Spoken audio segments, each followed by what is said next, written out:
The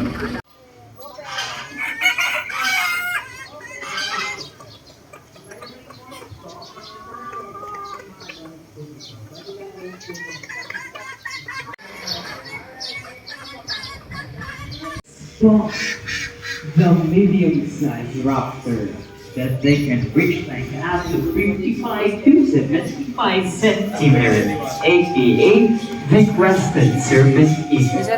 And they have an English and scientific name suggests they are reptile eater as they can lizard and snake.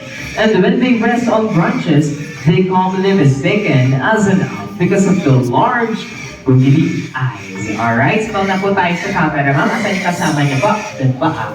Smell na po, ma'am, sa camera. To our serpent eagle. Thank you so much, ma'am. Maraming salamat po. Ayan. Okay, alam kong bitit pa po kayo. At ito na po ang ating next. So there are two known species of iguana around the world. And first, we have the Galapagos marine iguana, also known as the swimming lizard. But what we have here is the great iguana. And apart from being the delectable food source, this guy is adaptable online countries. And as you can see, they have a long claws used for climbing, and their long tails used for eating. Salita po si nature. At dalawa lang po ang alam po niya, ang hello at ang pangit po. Yun po yung mga sinasalita po ni nature. Alright. And now, ladies and gentlemen, may ipapakita po ang ating dalawang matatalinong parot dito sa harap. Alright? Okay? Okay na? Okay, nature and happy, let's do your tricks. Ayan. Ang unang gagawin po nila ay ang magbabay. Okay, very good sila, ha? Go, go, go. Alam niyo po ba ang ating yellow Amazon crown ay under training pa lang po yan. Pero titignan po natin kung makakaya po niya ma-obstacles. Alright, si Happy ay nag-shoot na po siya ng ring. Same with nature. Very good si nature, oh. And now si Happy ay nagbabasura na po siya ng papel sa tamang basurahan. Tularan po natin sila. Alright, very good. And now lastly, si Happy nagsushoot na po siya ng bola while si Nature ay nagbabasura pala po ng papel.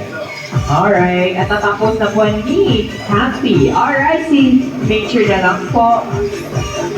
Very good. Okay, palakpakan naman. Pag na-drop po siya, mamamatay.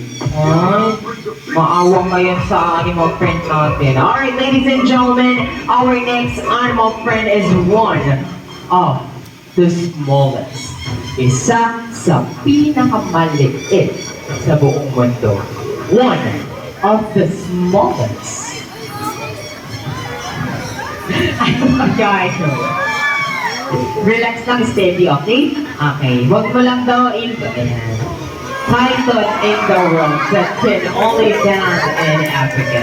And this is the bull python, aka the Royal Orbit. At bakit po tinawag na white umbrella kakatong ating last na parrot? Sa kanilang tuktok ng kanilang ulo, meron po silang own umbrellas. At bumaba po yan pag meron po silang kamate or kaaway. This is sound, ladies and gentlemen, ang hawak ni Kuya Jomar. Alright? At meron pong gagawin ni Sam dito. Alam na alam po niya ang mga colors. Alright? Now, Sam, ipakita mo ang galing mo. Alright, let's do your tricks. Kinuha niya ang red ball. Dribble niya. Sinut sa red box. Very good. Alright. Next one, kinuha niya ang yellow ball. Sinut sa yellow box. Very good. Last one. Kinuha niya ang green ball. Green box. Very good. Palakpakan po natin ang ating matalinong parrot from